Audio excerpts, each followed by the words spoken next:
Osmosis म्हणजे काय बघितलं, ऑस्मोटिक प्रेशर म्हणजे काय बघितलं, आयसोटोनिक सोल्युशन्स म्हणजे काय बघितलं, हायपरटोनिक सोल्युशन्स म्हणजे काय बघितलं, हायपोटोनिक सोल्युशन्स म्हणजे काय बघितलं, सेमी परमिएबल मेम्ब्रेन म्हणजे काय असतं बघितलं, आणि ऑस्मोटिक प्रेशर आणि सेमी परमिएबल मेम्ब्रेन म्हणजे सॉरी ऑस्मोटिक प्रेशर आणि हायड्रोस्टॅटिक प्रेशर म्हणजे काय हा आपण इन डिटेल मध्ये बघितलं. आता काय बघूया आपण रिलेशन बिटवीन ऑस्मोटिक प्रेशर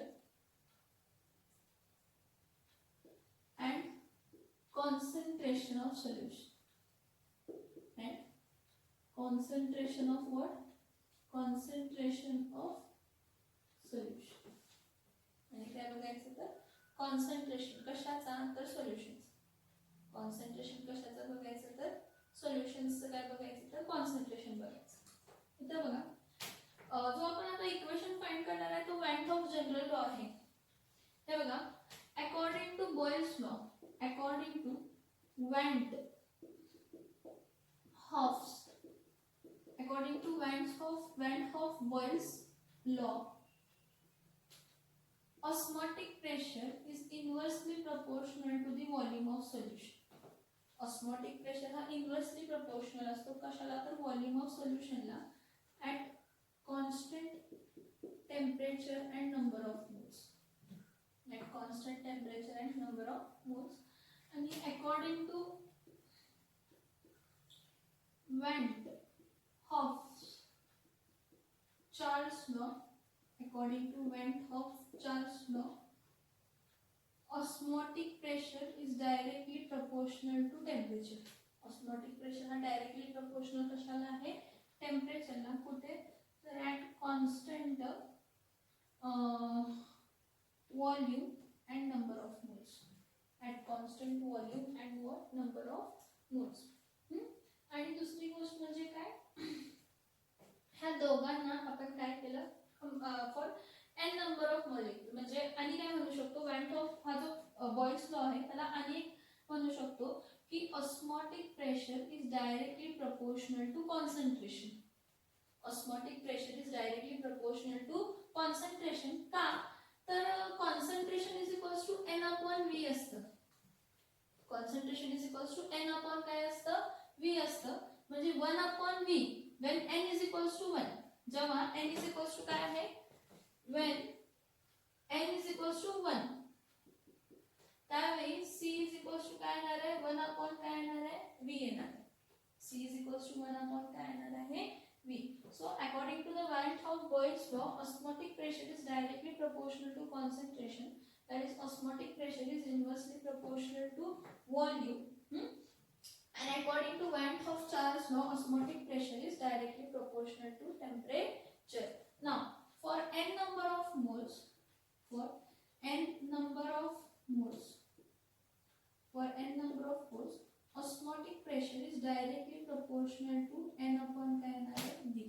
तो मी ह्याला काय म्हणते, ह्याला इक्वेशन 1 म्हणते आणि ह्याला इक्वेशन काय म्हणते 2. हे दोन्ही इक्वेशन जर मी कंबाईन केले कारण दोन्ही ऑस्मोटिक प्रेशरलाच रिलेटेड आहेत, कंबाईन केलं तर काय येणार आहे pi is directly proportional to n upon v into काय येणार आहे n अपॉन v इंटू काय येणार आहे t.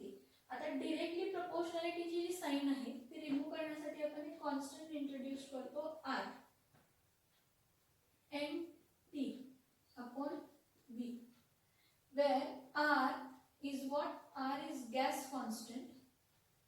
r हा काय आहे गॅस कॉन्स्टंट, त्याची व्हॅल्यू किती आहे 0.08206 litre atmosphere per mole per kelvin.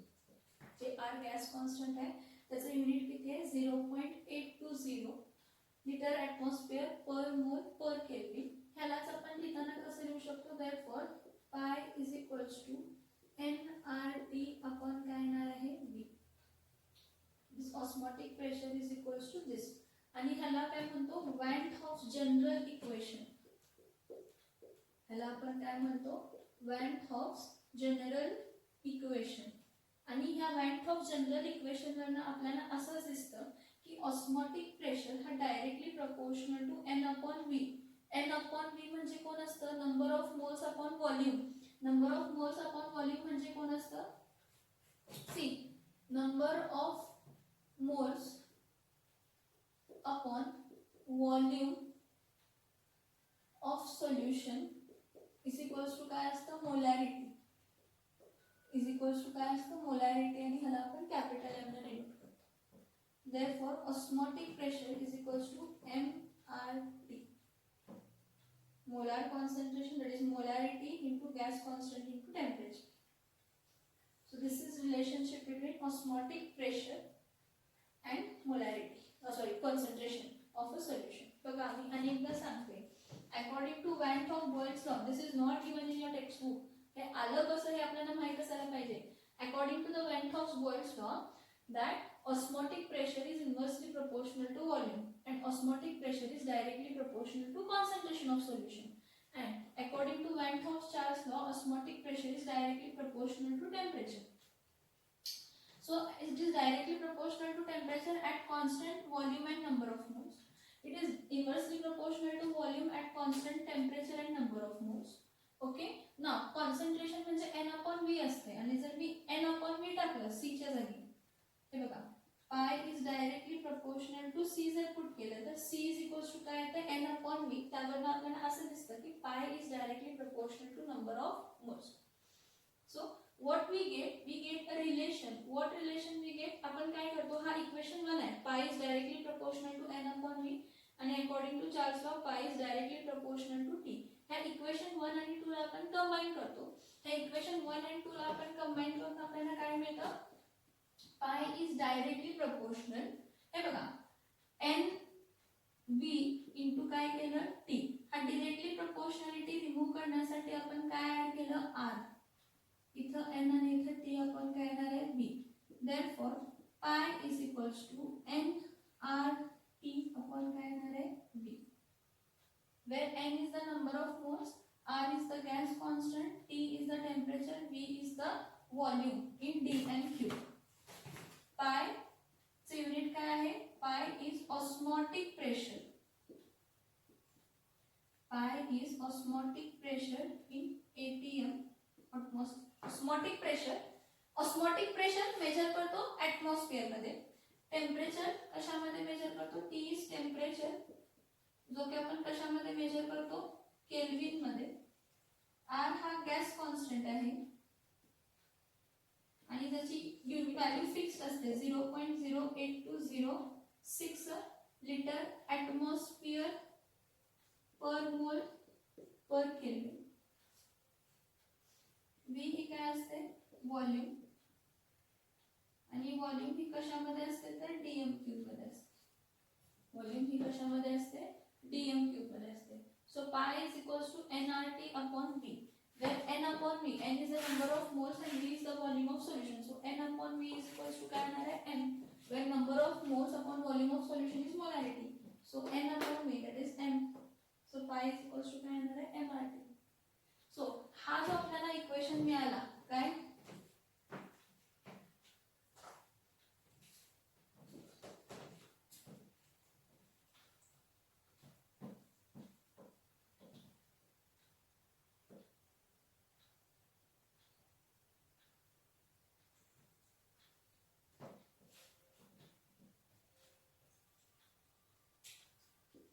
pi is equals to n r t upon v और pi is equals to m r t.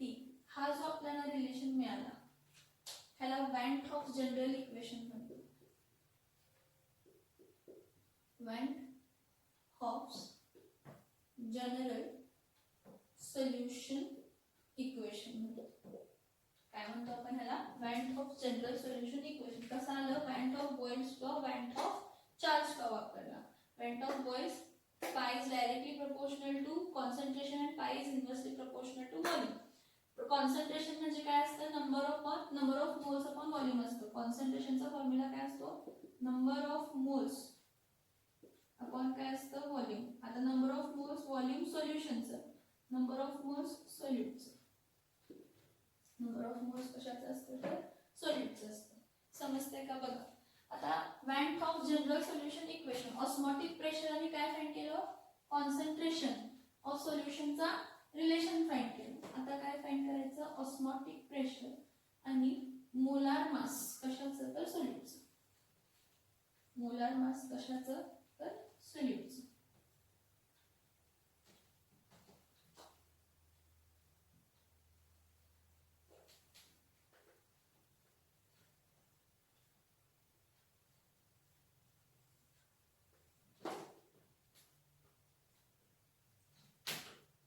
इथे बघा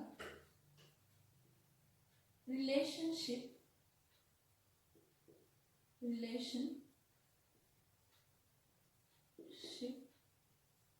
between osmotic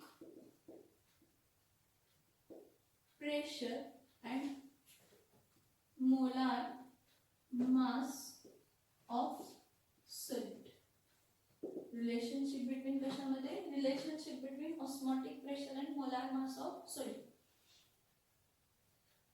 आता ह्याला लिहिताना कसं लिहिते बघा, मला काय माहिती आहे, osmotic pressure is equals to molarity, m is molarity into r into t, where r is the gas constant, t is the temperature in Kelvin. But molarity म्हणजे काय असते, molarity, m is molarity and that molarity is number of moles of solute divided by volume of solution. And is the number of moles of solute divided by volume of solution. So number of moles of solute divided by volume of solutions r into t, that is osmotic pressure. Again, osmotic pressure, number of moles of solute is weight of solute divided by molar mass of solute. हे आपल्याला माहित आहे, number of moles of solute. and b म्हणजे solute आलं, b म्हणजे काय आलं, solute आलं, हे आपण बघितलेलं आहे. so nb, number of moles of solute is weight of solute divided by molar mass of solute. so pi is equals to wb upon mb into v, इथं r इंटू काय येणार आहे तर t. सो आता हा mb इथं फक्त काय करायचं, शिफ्ट करायचं. So molar mass of solute is equals to weight of solute into gas constant into temperature upon osmotic pressure into volume. This is the relationship. हा रिलेशनशिप कशामध्ये आहे तर मोलार मास ऑफ सोल्यूट. हा relationship कशामध्ये आहे तर molar mass of solute आणि molar mass of solute आणि काय, मोलार मास ऑफ सोल्यूट आणि osmotic pressure. Molar mass of solute आणि ऑस्मॉटिक प्रेशर. एक लक्षात घ्या की ऑस्मॉटिक प्रेशर हा खूप जास्त असतो. ऑस्मॉटिक प्रेशर हा खूप जास्त असतो, त्यामुळे त्याला खूप प्रिसाइजली मेजर करावं लागतं दुसऱ्या कॉलिगेटिव्ह प्रॉपर्टीज पेक्षा. म्हणजे elevation in boiling point, depression in freezing point किंवा लोअरिंग इन वेपर प्रेशर पेक्षा जी ऑस्मॉटिक प्रेशर आहे ती खूप जास्त असते.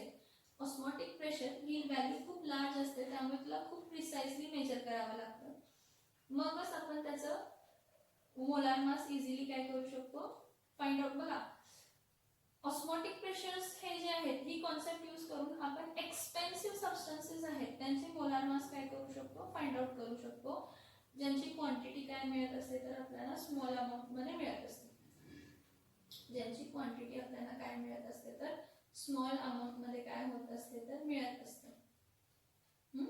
आणि एक काय सांगायचं की इट इज इम्पॉर्टंट की ऑस्मॉटिक प्रेशर हा प्रेशर प्रोड्यूस्ड सोल्युशन मुळे नाही, सोल्युशननी प्रोड्यूस केलेला प्रेशर नाही आहे, तो फक्त सॉल्व्हेंट मॉलिक्युल्स सेमी परमिएबल मेम्ब्रेनने सेपरेट झालेत आणि सॉल्व्हेंट मॉलिक्युल्स ट्रान्सफर होत आहेत म्हणून तो प्रेशर एक्झिट होतो.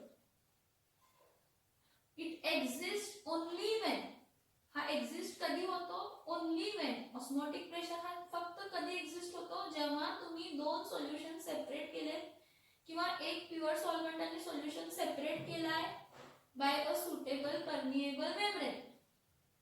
नॉर्मली जर तुम्ही एकच सोल्युशन घेतला, बघा नॉर्मली जर तुम्ही एकच सोल्युशन घेतला तर त्यामध्ये प्रेशर एक्झर्ट असतो, त्यामध्ये ऑस्मॉटिक प्रेशर नसतो. पण जर तुम्ही दोन सोल्युशन्स घेतले आणि सेमी परमिएबल मेम्ब्रेन घेतला मगच ऑस्मॉटिक प्रेशर काय होत असतो तर मगच ऑस्मॉटिक प्रेशर क्रिएट होत असतो. कोणत्या साइडला तर सोल्युशन साइडला किंवा हायर कॉन्सन्ट्रेशन साइडला. सोल्युशन साइडला किंवा कोणत्या साईडला, सोल्युशन साईडला किंवा हायर कॉन्सन्ट्रेशन साईडला, हे समजलं का बघा. पाय इज इक्वल्स टू काय आहे, MRT. एम म्हणजे काय, मोलॅरिटी, किंवा pi is equals to CRT. C म्हणजे काय आहे, कॉन्सन्ट्रेशन आहे. So concentration is number of moles upon volume of solution. Number of moles कशाचे, सोल्यूटचे. नंबर ऑफ मोल्स म्हणजे काय असतं, mass of solute divided by molar mass of solute into R into काय असणार आहे, टी असणार आहे. सो MB हा इथं शिफ्ट करायचा, हा इथं शिफ्ट करायचा. So WB into R into T divided by pi into काय येणार आहे, V. It is molar mass of non volatile solute. हा ऑस्मोटिक प्रेशर ही जी कन्सेप्ट आहे, osmotic pressure is very large compared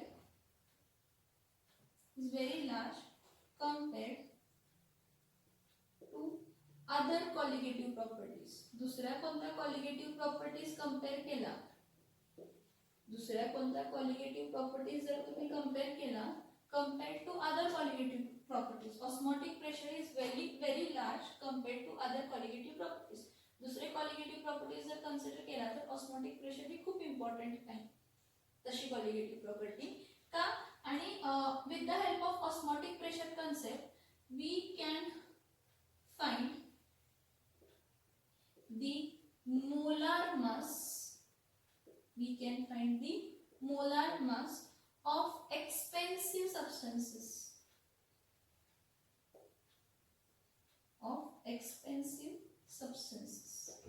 We can find the molar mass of what, expensive substances. आपण काय find करू शकतो, मोलार मास फाइंड करू शकतो. कशाचं, तर एक्सपेन्सिव्ह सबस्टन्सेसचं. कशाचं, तर एक्सपेन्सिव्ह सबस्टन्सेस. तर what is reverse osmosis. Next point काय आहे, रिव्हर्स ऑस्मोसिस आहे. तो आपण नंतर ना 5 मिनिटात बघूया. नेक्स्ट पॉइंट आहे रिव्हर्स ऑस्मोसिस, 5 मिनिटांना बघूया.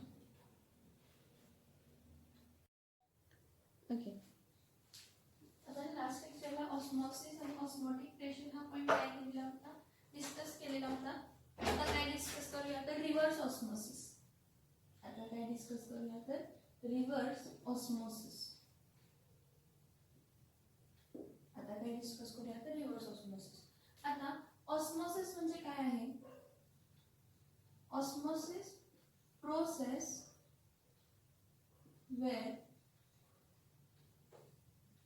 pure solvent molecules moves from solvent to the solution side.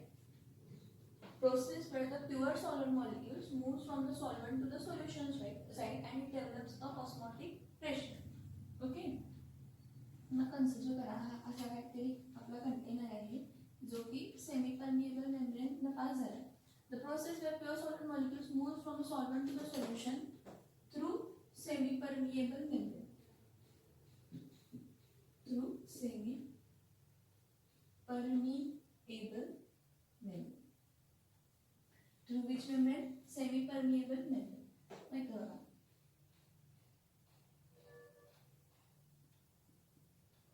हा सेमी परमिएबल मेम्ब्रेन आहे. हा कसला मेम्ब्रेन आहे, तर सेमी परमिएबल मेम्ब्रेन आहे. ह्या साईडला काय आहे, तर प्युअर सॉल्व्हेंट आणि ह्या साईडला काय आहे, तर सोल्युशन आहे. मग काय झालं की जे सॉल्व्हेंट मॉलिक्युल्स असतात ते सॉल्व्हेंट मॉलिक्युल्स पास होतात सॉल्व्हेंट टू सोल्युशन साइड. ते solvent particles solvent to solution side, solvent to solution side constituent particles काय होतात, मूव्ह होतात आणि त्यामुळे सोल्युशनच्या साइडची काय होते, तर लेवल वाढते. सोल्युशन साइडची जी लेवल असते, हाईट असते ती वाढते. ती हाईट HρGH इतकी वाढते आणि मग ती थांबते. म्हणजे हा जो प्रेशर आहे जिथं हाईट एवढी वाढली आणि थांबली, म्हणजे हाईट वाढायची थांबली म्हणजे काय झालं, ऑस्मोसिस थांबलं. ज्या पॉइंटला ऑस्मोसिस थांबलं त्यावेळी काय करायचं, त्या सोल्युशनचं हाईट बघायचं, डेन्सिटी बघायची, ग्रॅव्हिटी बघायची आणि मल्टिप्लाय करून जो येतो तो तुमचा काय असणार आहे तर ऑस्मॉटिक प्रेशर असणार आहे. तो तुमचा काय असणार आहे तर ऑस्मॉटिक प्रेशर असणार आहे. तो तुमचा काय असणार आहे तर ऑस्मॉटिक प्रेशर. मग जर बघा तुम्ही हे बघा, जर तुम्ही ऑस्मॉटिक प्रेशर पेक्षा जास्त pressure, when you apply a pressure greater than osmotic pressure on the solution side, on the solution side the process reverse. Process काय होते रिव्हर्स होते. रिव्हर्स होते म्हणजे काय होते की जे प्युअर सॉल्व्हेंट मॉलिक्युल्स आहेत ते कोणाकडे जातात तर solution, pure solvent molecules solution to काय जातात तर प्युअर सॉल्व्हेंटकडे जातात. जे सॉल्व्हेंट मॉलिक्युल्स सोल्युशन्स मध्ये आहेत ते रिव्हर्स गेट टाकतात आणि मागे येतात. त्या प्रोसेसला आपण काय म्हणतो तर रिव्हर्स ऑस्मोसिस म्हणतो. त्या प्रोसेसला आपण काय म्हणतो रिव्हर्स ऑस्मोसिस. बघा when pressure greater than osmotic, when pressure greater than osmotic pressure, जेव्हा आपण pressure greater than काय osmotic pressure, when pressure greater than osmotic pressure is applied on the solution side, on the solution side, कोणत्या साइडला solution साइडला the solvent molecules starts to move from what solution to pure solvent side, solution to pure solvent side. This process is called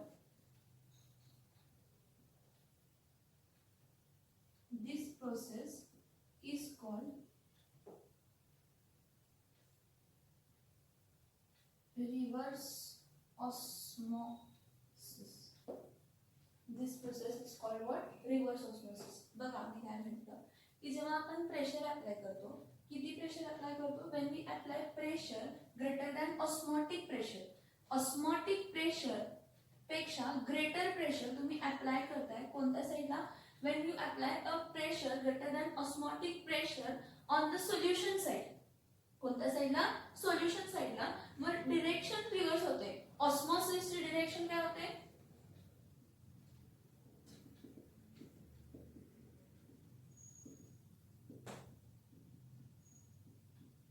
osmosis ची direction काय होते reverse होते. So when a pressure greater than osmotic pressure is applied on the solution side the solvent molecules start to move from solution to pure solvent side.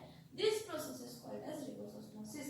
या प्रोसेसला आपण काय म्हणतो ह्या प्रोसेसला आपण रिव्हर्स ऑस्मोसिस म्हणतो. या प्रोसेसला आपण काय म्हणतो तर ह्या प्रोसेसला आपण रिव्हर्स ऑस्मोसिस म्हणतो. आता रिव्हर्स ऑस्मोसिस तुम्ही आरोचं पाणी पिताय का नाही पिताय मला माहित नाही, पित असला तर पिऊ नका.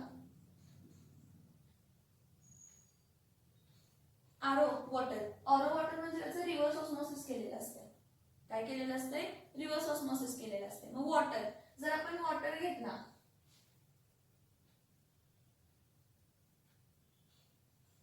जर आपण वॉटर घेतला नॉर्मल वॉटर, रेन वॉटर किंवा कोणताही वॉटर नॉर्मल वॉटर घेतला तर हा वॉटर काय असतो इम्प्युअर वॉटर असतो. ह्यामध्ये बॅक्टेरियाज आहेत, ह्यामध्ये जंतू आहेत, ह्यामध्ये सॉल्ट्स आहेत. हे सॉल्ट्स मिनरल्स तर गरजेचे आहेत आपल्याला, ठीक आहे. तर काय होतं आणि हा इथं प्युअर वॉटर आहे. प्युअर वॉटर म्हणजे फक्त O2 मॉलिक्युल्स आहेत. मग प्युअर वॉटर म्हणजे आपला काय झाला तर सॉल्व्हेंट झाला आणि इम्प्युअर वॉटर म्हणजे काय झाला तर सोल्युशन झालं. इम्प्युअर वॉटर म्हणजे काय झाला तर सोल्युशन झाला. मग इथं आपण काय करतो बघा की जेव्हा मी काय सांगते बघा, जेव्हा आपण काय करतो की इथं काहीतरी ऑस्मोटिक प्रेशर डेव्हलप आहे, ठीक आहे.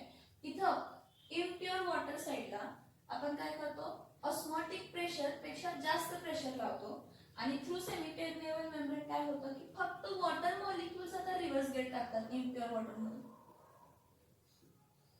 फक्त वॉटर मॉलिक्युल्स, त्यातले मिनरल्स म्हणजे सॉल्ट्स किंवा डस्ट पार्टिकल्स किंवा कोणतेही पार्टिकल्स त्या परमिएबल मेम्ब्रेन थ्रू पास होत नाही. म्हणजे तुम्हाला काय मिळतं तर प्युअर वॉटर म्हणजे आपल्याला काय मिळतं तर distilled water. Pure distilled water, काय मिळतं, pure distilled water. For purification of water, इंडस्ट्रीमध्ये जो पाणी यूज करतो, इंडस्ट्रीमध्ये जे कुलिंग आणि कुलिंग प्रोसेसेस असतात, हॉटवर कुलिंग प्रोसेस असतात किंवा खूप साऱ्या प्रोसेसेसमध्ये वॉटर हे इम्पॉर्टंट असतो. पण तिथं वॉटर हा कसा असायला पाहिजे, प्युअर वॉटर. प्युअर वॉटर म्हणजे त्यामध्ये कोणताही टाईप ऑफ मिनरल्स नाही असायला पाहिजे, त्यामध्ये कोणतेही टाईप ऑफ काय नसायला पाहिजे तर मिनरल्स नसायला पाहिजे, कोणतेही टाईप ऑफ काय नसायला पाहिजे तर मिनरल्स नसायला पाहिजे, किंवा डस्ट पार्टिकल्स तर नसायलाच पाहिजे. कारण मिनरल्स आले तर it will become good conductor of electricity, आणि जर तो गुड कंडक्टर ऑफ इलेक्ट्रिसिटी झाला पाणी, तर it is there is a chance of hazards. Hazard म्हणजे काय, इलेक्ट्रिक शॉक्स क्रिएट होऊ शकतात, काहीतरी क्रिएट होऊ शकतो, करोजन प्रॉब्लेम्स वगैरे सगळे क्रिएट होऊ शकतात. मग त्यामुळे आपण काय करतो, रिव्हर्स ऑस्मॉसिसनं डिस्टिल्ड वॉटर अप्लाय करतो, की आपण जो इम्प्युअर वॉटर आहे म्हणजे ज्यामध्ये मिनरल्स आहेत सगळं सगळं सगळं एका साईडला घेतो आणि प्युअर सॉल्व्हंट एका साईडला घेतो, आणि इथं जो काही ऑस्मॉटिक प्रेशर आहे त्या ऑस्मॉटिक प्रेशरपेक्षा जास्त प्रेशर अप्लाय करतो. त्यामुळे इम्प्युअर वॉटर साईडनं फक्त आणि फक्त कोण जातं तर वॉटर मॉलिक्युल्स ह्या साईडला जातात, मिनरल्स, सॉल्ट्स, मड हे कोणी ह्या साईडला काय होत नाही तर जात नाही. मिनरल, सॉल्ट, मड्स हे कोणी ह्या साईडला काय होत नाही तर जात नाही, काय होत नाही, जात नाही. त्या प्रोसेसला आपण काय म्हणतो तर रिव्हर्स ऑस्मोसिस म्हणतो. आणि तर प्युरिफिकेशन झालं. मग तुम्ही म्हटलं की का मॅम तुम्ही असं का म्हणताय रिव्हर्स ऑस्मोसिसचं आरोचं पाणी पिऊ नका. एक रिझन मी तुम्हाला सांगते की जेव्हा आपण प्युअर वॉटर म्हणतोय म्हणजे फक्त H2O मॉलिक्युल्स म्हणजे जे सॉल्व्हंट मॉलिक्युल्स आहेत तेच इथे येतात. मग आपल्या बॉडीला जे तत्व गरजेचे आहेत म्हणजे जे मिनरल्स गरजेचे आहेत, सोडियम गरजेचं आहे, पोटॅशियम गरजेचं आहे, नायट्रेट्स गरजेचे आहेत, फॉस्फेट्स गरजेचे आहेत. मग जे काही minerals specially sodium, potassium, magnesium, iron हे जे आहे ते इम्प्युअर वॉटरमध्ये असतात. मग काय करतो ते सोल्यूट झाले ना, मिनरल पार्टिकल्स म्हणजे काय झाले, सोल्यूट झाले. आणि हा सेमी परमिएबल मेम्ब्रेन आहे, आणि ह्या सेमी परमिएबल मेम्ब्रेनचं काय आहे काम, ह्या सेमी परमिएबल मेम्ब्रेनचं काम काय आहे, ह्या सेमी परमिएबल मेम्ब्रेनचं काम हा आहे की फक्त सॉल्व्हंट पार्टिकल्सला मूव्ह करायचं, सोल्यूट पार्टिकल्सला मूव्ह करायचं नाही, फक्त सॉल्व्हंट पार्टिकल्सला मूव्ह करायचं, सोल्यूट पार्टिकल्सला मूव्ह करायचं नाही. त्यामुळे इथं मिनरल्स इथंच राहतात. ठीक आहे, बॅक्टेरिया नॅनोमीटर बॅक्टेरिया राहतात, मायक्रोमीटर बॅक्टेरिया राहतात, अल्ट्रा फिल्ट्रेशन वगैरे सगळं सगळं मॅक्झिमम इम्प्युरिटी रिमूव्ह होते, ठीक आहे मान्य आहे. पण ऍज वेल ऍज मिनरल्स पण ह्या पर्टिक्युलर सेमी परमिएबल मेम्ब्रेन मधून पास होत नाही. मग तुम्ही जर बिस्लरीची पाटी वगैरे वर बघितलं असेल ना तर तिथं ऍडेड मिनरल्स म्हणून लिहिलेलं असतं.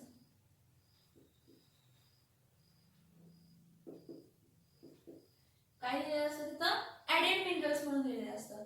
ऍडेड मिनरल्स म्हणजे काय, ऍडेड मिनरल्स म्हणजे काय, ऍडेड मिनरल्स म्हणजे तुम्ही प्युअर वॉटर केला, त्यातले सगळे तत्व वगैरे काढले रिव्हर्स ऑस्मोसिसनं, आणि मग तुमच्या बॉडीला गरजेचं आहे म्हणून तुम्ही आर्टिफिशियल तत्व त्यामध्ये ऍड केलं. आर्टिफिशियल कोणतीही गोष्ट आपल्याला चालेल, आपल्या बॉडीला वेगळी चांगली नाहीये, म्हणून मोस्टली मी काय म्हणते की रिव्हर्स ऑस्मोसिस आरोचं पाणी पिऊ नका, आरोचं पाणी पिऊच नका.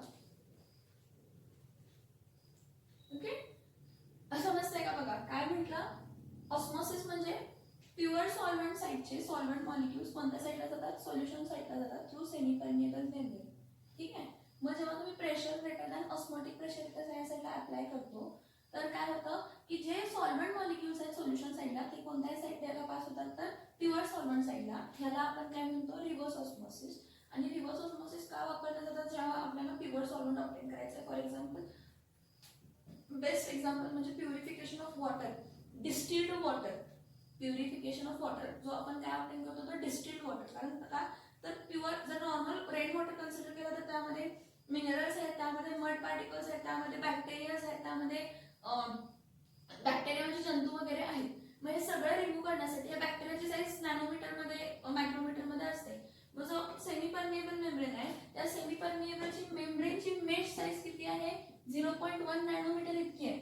म्हणजे सॉल्ट पार्टिकल हे 0.1 नॅनोमीटर पेक्षा काय आहे जास्त आहे. म्हणजे त्यातून ते पास होणार नाही, बॅक्टेरिया त्यातून पास होणार नाही. आपल्याला काय होतं फक्त प्युअर सॉल्व्हंट मिळतो. आणि तो प्युअर सॉल्व्हंट म्हणजे प्युअर वॉटर आपण इंडस्ट्रियल पर्पजसाठी काय करू शकतो, यूज करू शकतो. तो प्युअर वॉटर आपण काय करू शकतो तर इंडस्ट्रियल प्रोसेससाठी काय करू शकतो तर यूज करू शकतो. ह्याला ह्याला आपण काय म्हणतो तर रिव्हर्स ऑस्मोसिस. काय म्हणतो? Reverse osmosis. जेव्हा आपण डिरेक्शन ऑस्मोसिसचं रिव्हर्स करतो कसं? By applying pressure larger than the osmotic pressure, त्याला आपण काय म्हणतो तर रिव्हर्स ऑस्मोसिस. तर रिव्हर्स ऑस्मोसिस मध्ये जे प्युअर सॉल्व्हेंट सोल्युशनचा साइड्स आहे तो सेमी परमिएबल मेम्ब्रेन थ्रू काय होतो? सोल्यूट सॉल्व्हेंट साइडला काय येतो. हा, आणि ह्या प्रोसेसला आपण काय म्हणतो? Reverse osmosis. मोस्टली जो सॉल्ट वॉटर म्हणजे खारट पाणी जो आहे समुद्राचा, तो खारट पाणी जो आहे तो खारट पाणी फ्रेश वॉटर मध्ये कन्वर्ट करण्यासाठी म्हणजे प्युअर वॉटर मध्ये कन्वर्ट करण्यासाठी ही प्रोसेस वापरली जाते. ठीक आहे, तो इंडस्ट्रियल पर्पज साठी डिस्टिल्ड वॉटर ठीक आहे, पण आपल्यासाठी रिव्हर्स ऑस्मोसिसचं पाणी ठीक तर नाही, माझ्याप्रमाणे तर ठीक नाही, एवढे लक्षात ठेवा. नेक्स्ट बघा, नेक्स्ट पॉइंट आपण बघूया कॉलिगेटिव्ह प्रॉपर्टीज ऑफ इलेक्ट्रोलाइट्स. आपण मागचा जो पॉइंट बघितलेला होता तो colligative properties of non electrolytes बघितलेला. आपण तो मागचा पॉइंट बघितलेला तो काय होता? कॉलिगेटिव्ह प्रॉपर्टीज ऑफ काय होता तर नॉन इलेक्ट्रोलाइट्स. कॉलिगेटिव्ह प्रॉपर्टी कशाचे बघितलेले होते तर कॉलिगेटिव्ह प्रॉपर्टीज नॉन इलेक्ट्रोलाइट्सचे बघितलेले होते. कॉलिगेटिव्ह प्रॉपर्टी कशाचे बघितलेले होते? Non electrolytes. नॉन इलेक्ट्रोलाइट्स म्हणजे असे सोल्यूट पार्टिकल्स जे डिसोशिएट होत नाहीत. कशामध्ये? कॅटायन्स आणि एनायन्स मध्ये. कशामध्ये डिसोशिएट होत नाहीत? कॅटायन्स आणि एनायन्स मध्ये काय होत नाहीत तर डिसोशिएट होत नाही. आता आपण काय बघूया तर आता आपण बघूया की कॉलिगेटिव्ह प्रॉपर्टीज ऑफ इलेक्ट्रोलाइट्स. म्हणजे जर आपण कॉलिगेटिव्ह प्रॉपर्टी इलेक्ट्रोलाइट्सची घेतली, इलेक्ट्रोलाइट्स म्हणजे काय की जे डिसोशिएट होतात सॉल्व्हेंट मध्ये डिसॉल्व्ह केल्यानंतर ते काय होतात? डिसोशिएट होतात. आणि डिसोशिएट कशामध्ये होतात तर कॅटायन्स आणि कशामध्ये तर एनायन्स मध्ये काय होतात तर डिसोशिएट होतात. बघा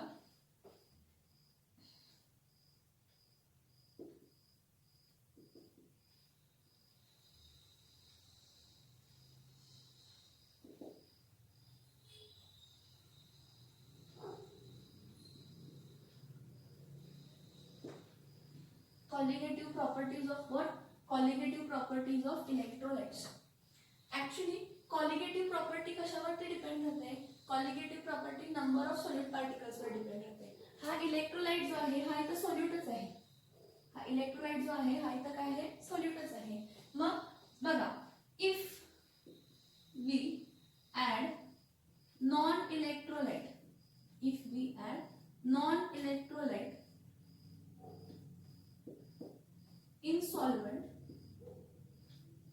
if we add non-electrolyte in solvent to form solution,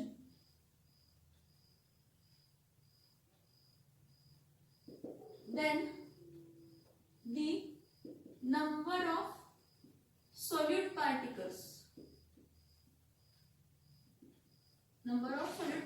that is non-electrolyte particles, non-electrolyte particles, then the number of solute particles म्हणजे non-electrolyte particles remains same.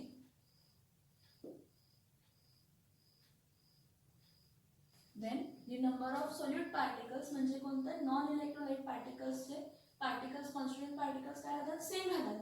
ते काय होत नाही? चेंज होत नाही. काय होत नाही? चेंज होत नाही. बघा मी काय सांगितलं, number of solute particles, non electrolyte particles हे काय राहतात? सेम राहतात, चेंज होत नाही. ते remain same, they do not change. So आपली ऑब्झर्वड कॉलिगेटिव्ह प्रॉपर्टी, मग ती लोअरिंग इन वेपर प्रेशर असू दे किंवा एलिव्हेशन इन बॉइलिंग पॉइंट असू दे,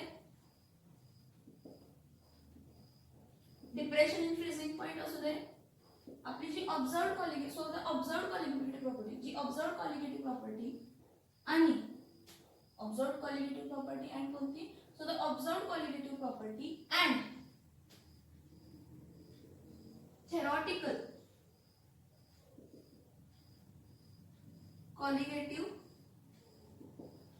property comes the same.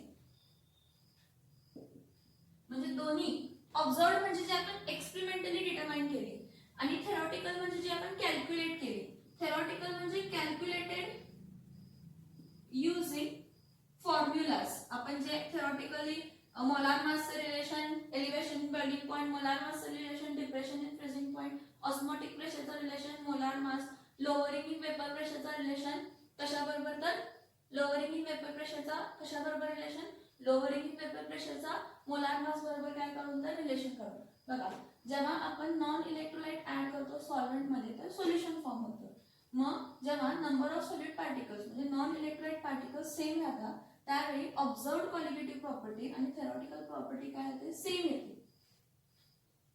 काय ते सेम येते का, तर सॉलिड पार्टिकल्स चेंज झाले नाहीत. हा, if solid particle changes, if solid particle changes, जर सॉलिड पार्टिकल चेंज झाले. बघा if solid particle changes when solute added to solvent undergoes dissociation or association of particles. Dissociation or association of particles. बघा मी काय म्हटलं, जर solute particle change झाले कधी, जेव्हा सोल्यूट आपण ऍड केलं सॉल्व्हेंट मध्ये आणि जो सोल्यूट ऍड केला तुम्ही सॉल्व्हेंटचं त्याचं डिसॉसिएशन झालं. डिसॉसिएशन झालं म्हणजे ते इलेक्ट्रोलाइट्स आहेत. असोसिएशन झालं म्हणजे ते इलेक्ट्रोलाइट्स आहेत तरी पण ते असोसिएट होतात म्हणजे नंबर ऑफ कॉन्स्टंट पार्टिकल्स काय होतात, कमी होतात.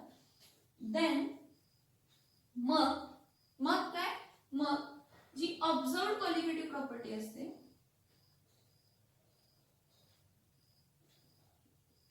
the observed colligative property is either more or less. एकतर ऑब्झर्व्ड कॉलिगेटिव्ह प्रॉपर्टी ही जास्त येते किंवा कमी येते कशापासून, फ्रॉम the theoretical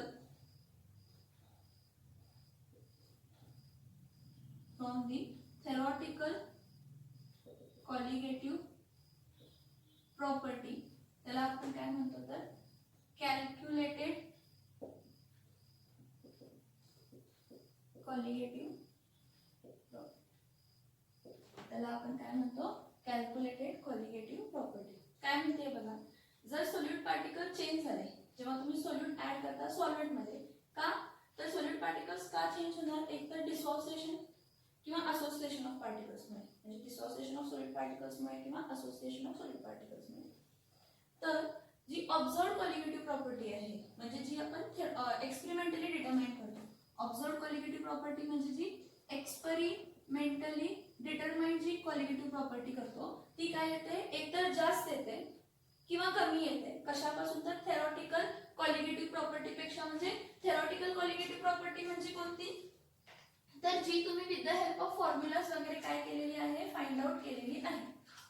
काय केलेली आहे, फाइंड आउट केलेली आहे. त्यांनी फक्त कॉलिगेटिव्ह प्रॉपर्टीज ऑफ इलेक्ट्रोलाइट्स हा एक सिंपल पॉइंट मध्ये खूप किचकट दिले. मी तुम्हाला सोप्या भाषेत सांगितलं काय की जेव्हा तुम्ही नॉन इलेक्ट्रोलाइट सोल्यूट काय करताय, एकच मिनिट इथे बघा, जेव्हा तुम्ही नॉन इलेक्ट्रोलाइट काय करताय, सोल्यूट ऍड करताय कशामध्ये, सॉल्व्हेंट मध्ये, काय फॉर्म करण्यासाठी, सोल्युशन फॉर्म करण्यासाठी.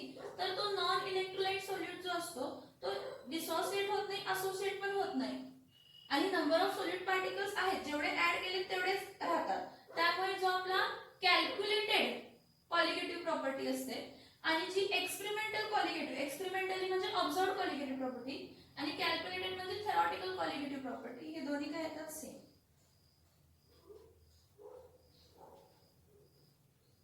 हे दोन्ही काय येतात तर सेम येतात. हे दोन्ही काय येत नाहीत तर वेगळे येत नाहीत.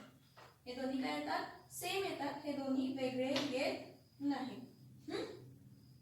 मग बघा, जर मी एक सोल्यूट ऍड केला आणि तो सोल्यूट सॉल्व्हेंट मध्ये ऍड केल्यानंतर ना एकतर डिसॉसिएट झाला.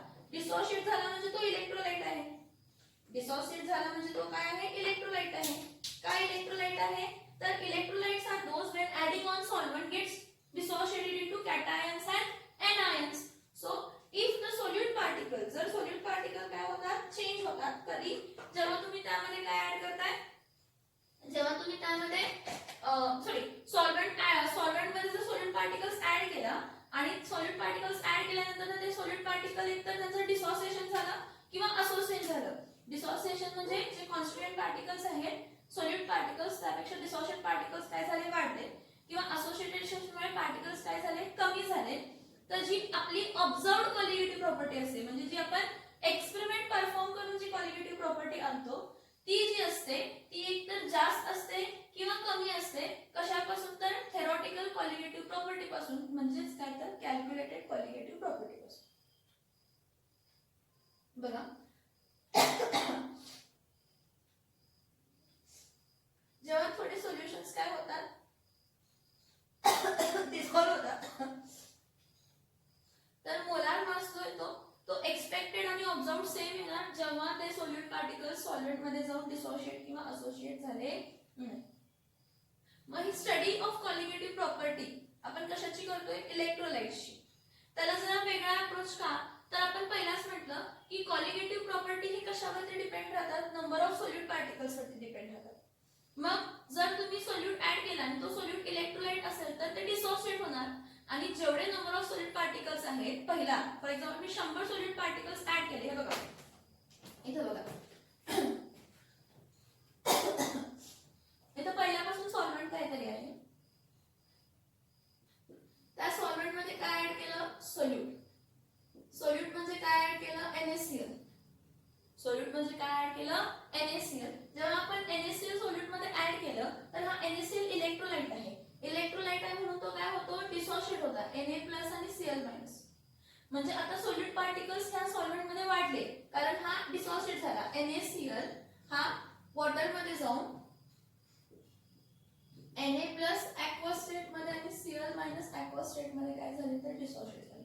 म्हणजे जे 100 सॉलिड पार्टिकल्स होते ते काय झाले ना 200 झाले ना 100 Na+ झाले आणि 100 Cl- झाले. 100 Na+ झाले आणि 100 किती झाले कोणते झाले तर Cl- झाले.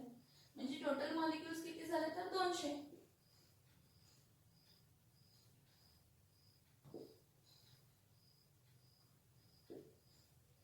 का इलेक्ट्रोलाइटिक आहे. इलेक्ट्रोलाइट असल्यामुळे काय झालं की तुम्ही जेव्हा सोल्यूट सॉल्व्हेंट मध्ये ऍड केला तर तो इलेक्ट्रोलाइट जो होता तो डिसोसिएट झाला. तो 100 Na+ फॉर्म केला आणि 100 Cl- फॉर्म केले 200 झाले. मग आता सोल्यूट पार्टिकल्स आपल्याला मतलब सोल्यूट पार्टिकल्सचे तो सोल्यूट पार्टिकल किती मोठा आहे किती छोटा आहे त्याच्याशी नाहीये. मग आता 100 चे काय झाले 200 झाले पण मी कॅल्क्युलेशन करताना 100 सोल्यूट पार्टिकल्स ऍड केले त्याचेच कॅल्क्युलेशन करणार. पण जेव्हा मी ऑब्झर्व्ड कॉलिगेटिव्ह प्रॉपर्टी बघणार ती ऑब्झर्व्ड कॉलिगेटिव्ह प्रॉपर्टी कशाची येणार आहे 200 मॉलिक्युल्सची येणार आहे. म्हणजे थेरॉटिकल कॉलिगेटिव्ह प्रॉपर्टी असणार आहे त्यापेक्षा जी ऑब्झर्व्ड कॉलिगेटिव्ह प्रॉपर्टी आहे ती जास्त येणार आहे कारण नंबर ऑफ सॉलिड पार्टिकल जास्त. नंबर ऑफ सॉलिड पार्टिकल जास्त म्हणजे कॉलिगेटिव्ह प्रॉपर्टीज जी कॉलिगेटिव्ह प्रॉपर्टीज आहेत हे डायरेक्टली प्रपोर्शनल कोणाला आहेत colligative properties are directly proportional to number of solid particles. कशावरती डायरेक्टली प्रपोर्शनल आहे तर नंबर ऑफ काय सॉलिड पार्टिकल्स. म्हणजे काय जर सॉलिड पार्टिकल्स वाढले तर कॉलिगेटिव्ह प्रॉपर्टीज वाढणार. जर सॉलिड पार्टिकल्स कमी झाले तर कॉलिगेटिव्ह प्रॉपर्टीज काय होणार आहे कमी होणार आहे. मग मी काय म्हटलं तुम्हाला की जर तुम्ही एखादा इलेक्ट्रोलाइट घेतला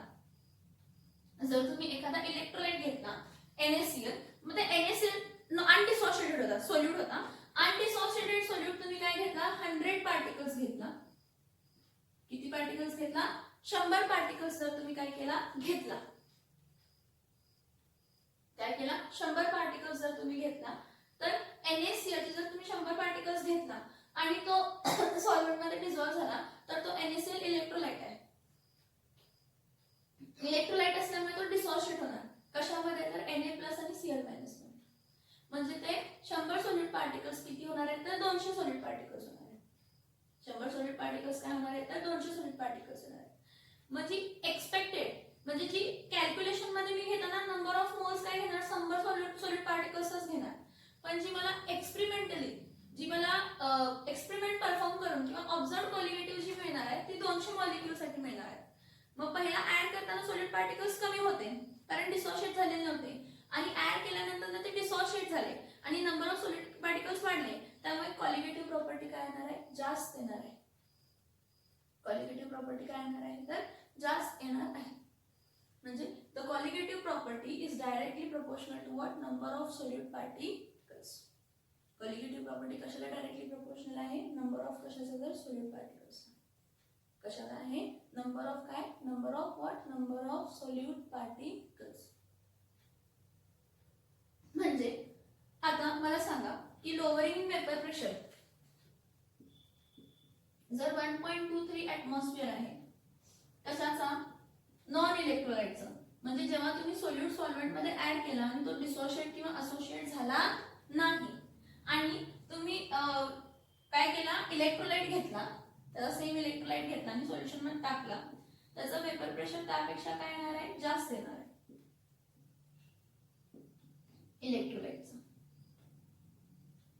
का तर नॉन इलेक्ट्रोलाइटचे सोल्यूट पार्टिकल्स सेम राहतात, म्हणजे जेवढं एक्सपेक्टेड आणि ऑब्झर्व्ड कॉलिगेटिव्ह प्रॉपर्टी आहे ती सेम होते. पण जेव्हा तो डिसोशिएट होतो सोल्यूट पार्टिकल्स वाढले म्हणजे त्यांचे कॉलिगेटिव्ह प्रॉपर्टी काय होणार आहे, वाढणार आहे. When electrolytes are dissolved in solvents they get dissociated, which causes increase in solute particle. ज्यामुळे काय होतं, solute particles काय होतात, increase होतात, which causes increase in what, solute particle. So the observed colligative property is greater than theoretical colligative property. Observed colligative property ही काय येते, जास्त येते कशापेक्षा तर theoretical colligative property.